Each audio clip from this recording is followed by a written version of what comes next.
weird stuff, which there's nothing stopping that. So the thing is, yeah, the amount of money that you owe, you get this money today in the present, and so you owe that money, and then say after a month or whatever the payment period is, we'll write that down in a second, you will owe extra. There'll be interest on your loan. Now you'll reduce it by paying something off, and then basically to solve this, it's not so easy, because what you have to do is you have to write down a formula for how much you owe after a certain amount of time, and set that equal to 0 when the amount of time is the period of the loan. In other words, how long you have to pay it off, and that's where that formula comes from. Maybe it's not so easy. Maybe it's fair enough that they give you this one. Actually, I is the interest rate, how they add to what you own, and T is the number of interest periods. So for example here, we have 10 years, T is not 10. The interest periods is a month, and you've 10 by 12, 120 months here, so don't kind of get caught by something silly in this. This one, to be honest, is pretty straightforward. Just bang in the numbers, to be quite honest with you.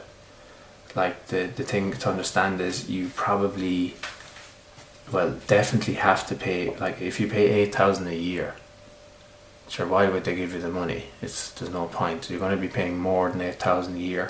Divide that by 12. This is a good idea, just get a rough handle on how much you should be paying, or what your answer should be if you're thinking like that.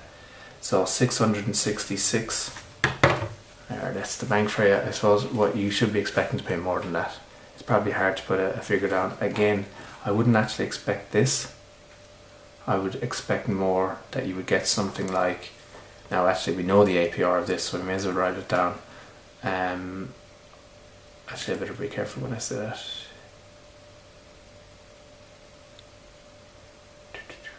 No, not 4 point. So actually what you'd be more expecting is something like this, the 0.35 multiplied by 12. I'd more be expecting 4.2% the interest compounded monthly, and that 4.2% is spread out over the year, so over the 12 months. Divide by 12, you get that. Okay, and it wouldn't be the 4.2% there, it would be the 4.2% divided by 12. So this is the other things you can see. This actually, as they come, a fairly straightforward question. So we're expecting more than 666. So the P is the amount that was borrowed, present value if you want, £80,000, euro I suppose. Interest 1 plus, now careful, this is not 0.35, this is less than 0.01. If you're continually getting in trouble there, just write 0.35%, as said on Nell Casio. She's behind one of the brackets there. Now, I haven't quite got this right. I'm missing this I here. I'm going to throw that over here. 0.0035. T, number of interest periods. You've got a month is the interest period over 10 years. That's 120. Divided by 1 plus 0.0035 to the power of 120. Take away 1. We'll bang her into the calculator. Normally, the less you put into calculator, the better. But here you're getting rounding error. So actually the more you put in the better. Okay. Again the question might give us an idea of how much we should round. It might tell us. When in doubt, I think 4 significant figures is good. Like as a mathematician, this is the answer. I don't really care what the answer is. I mean, it's a perfectly good number.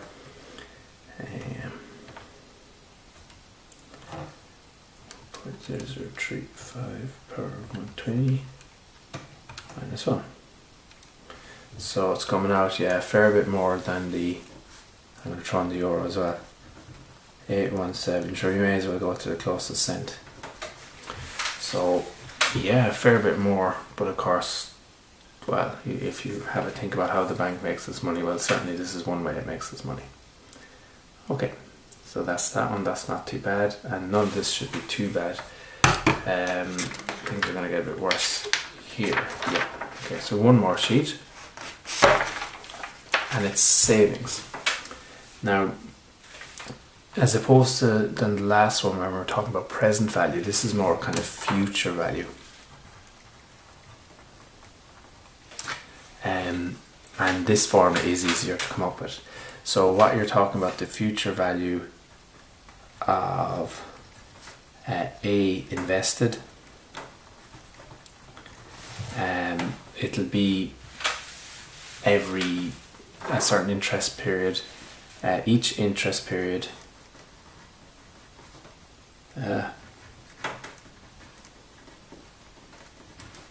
for a certain number of periods. Now I just realized I kind of missed something. I'm going to just have to put something on the side here.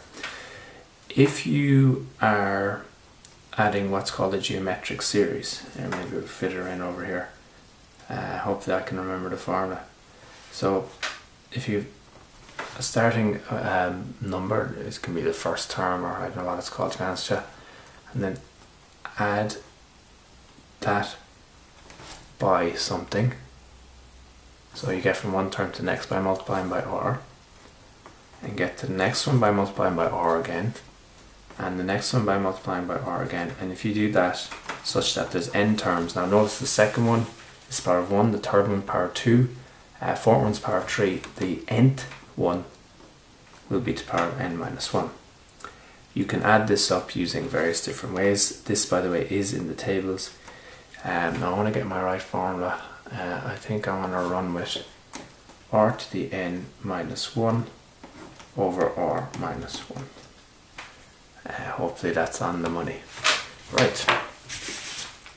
So what we're going to do is we're going to now the formula can change slightly depending on when you pay the money in.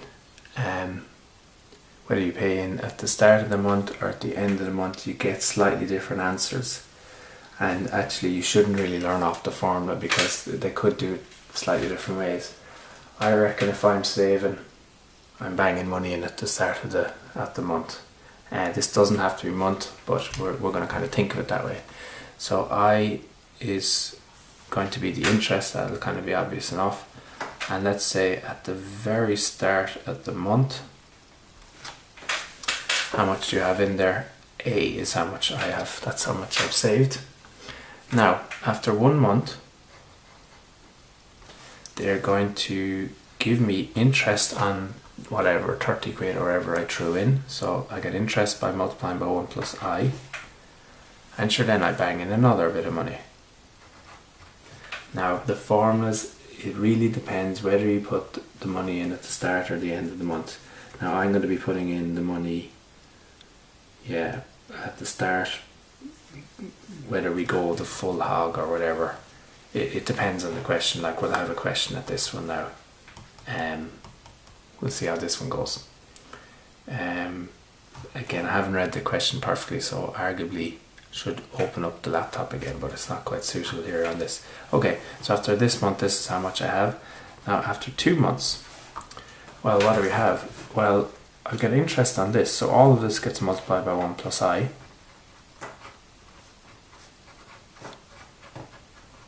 And then I horse in some more money. Now the way I've set this up, this pattern is just going to keep on going in the 3rd month. Well, I get interest in all this. How do you do interest? You multiply by 1 plus I.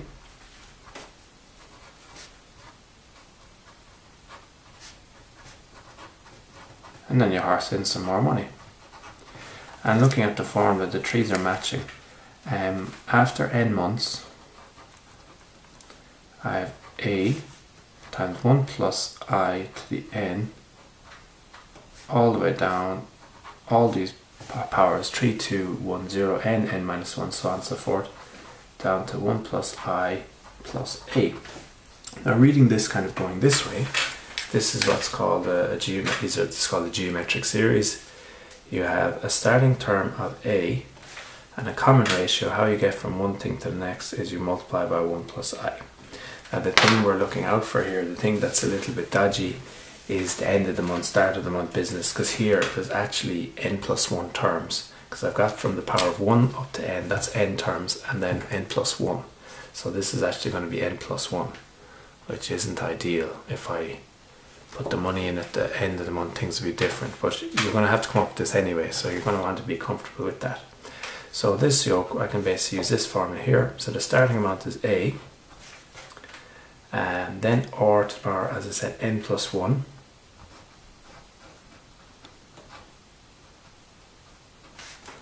Minus 1 all over R, which is 1 plus I minus 1, and then that I obviously is happy days. So this is A, because 1 minus 1 is 0, plus I is I.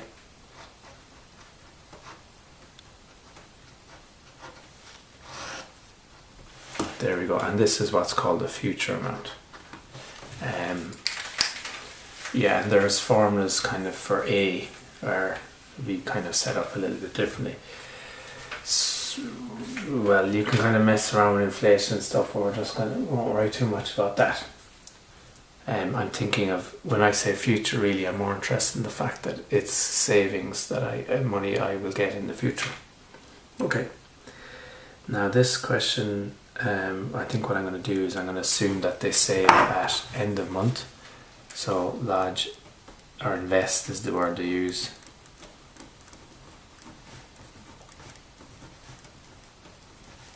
And rather than just using this formula, well, I can't because I've messed it up a little bit. Well, I haven't messed it up, I just said I'm putting it at the start here.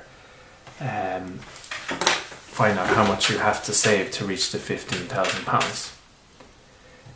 Now it's different to a mortgage, and it's not a loan. A loan or a mortgage, you get the €15,000 now, and you get the money off the bank, and then you pay the bank back. This is different. This person is saving money in their own account. There's no borrowings. If something bad happens, they just have to stop saving. That's it. It's a very different thing. They're getting the money back, or they're not getting, yeah, essentially they're getting the money back after 3 years. So we're going to work it like this, like the old black pen. So at the very start, you're going to give them nothing. That's what I'm going to decide. After 1 month, they're going to lodge. Now, at the end of the second month, there's going to be interest on that, and there's going to be another lodgement. In the third month, there's going to be interest on all this, and another lodgement. And this time you can see it's one behind. So after in this case 36 months, that's going to go from A times 1 plus I, all the way up to, it'll be one behind, it'll be to the power of 35. So A plus A times 1 plus I plus A times 1 plus I squared, all the way up to 1 plus I to the 35. And this time there are 36 terms, because I've got 1, 2, 35 plus 36. And what I have is a starting value of A. That's my unknown, by the way. That's the thing I'm actually looking for. And then a common ratio. How do you get from one term to the next? You multiply by 1 plus I. And the number of terms is 36. So bang, use this formula here. It's almost certain in the tables. So the future amount, which will be the €15,000, is A, which is, that's what we're looking for. 1 plus the interest to the power of n, but I know the interest, it's 0.327, which remember is less than 1, so you're going to 0.01 if it was 1%, but it's smaller. That's 1 plus I to the power of n here. Number of terms is 36. Take away 1, and on the bottom you're going to have 1.00327, that's the R, the common ratio, the 1 plus the interest, minus 1, something like this. Now there can be different schools of thought. Rounding error is very dangerous here. Now this is the final amount. We want this to be 15,000. Now for me, I'm solving for A. I want to get rid of this. So I multiply both sides by this. Now note this is 0.00327. I multiply both sides by this. That is gone.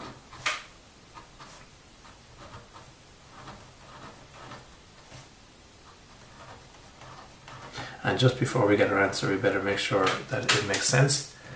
And then I want to get rid of this, so I divide both sides by that. I think it's better to do this than to put the number into the calculator, because you're going to round in the calculator. You're going to be a little bit off. It's better to do this. Typically the leaving cert will be designed so that rounding error isn't a massive deal, but I don't know, I'd still be wary. Right, now